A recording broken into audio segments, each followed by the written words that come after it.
Hi, I'm Tom Myers, author of Anatomy Trains and director of the Anatomy Trains Structural Integration program.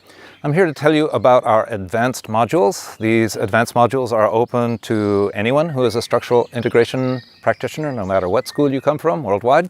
I run this advanced training off the 4 advanced sessions that I learned from Ida Rolf in her last advanced class in 1978. They are roughly based on 4 sessions: a pelvic lower body session, pelvic girdle, a session on the thoracolumbar spine, the ribs and breathing, a session on the shoulders and arms with a lot of work on the hands and lower arms as well as the shoulders, and a session on the head and neck that carries the work deeper than one does in the first series.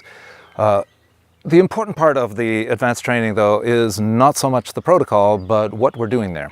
For one thing, we're deepening your touch. The first series, whether it's a 10 series or whether you took our Anatomy Trains 12 series, focuses on what we call in Anatomy Trains the tracts, the myofascial tissue in between the joints that forms what's popularly known as the muscles. But in the advanced training, we're really focusing on the connective tissues that are closer to the joints, the ligamentous bed, if you will.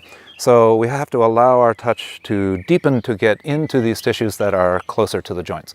Beyond that, we'll be building your body reading skills and be building your ability to really get in and meld with the body that you're working with. You're welcome to join any of these modules or the clinical module that follows that once you've completed the first 4, and we really welcome anybody who has completed structural integration training to join these modules wherever they're offered around the world. Thanks much.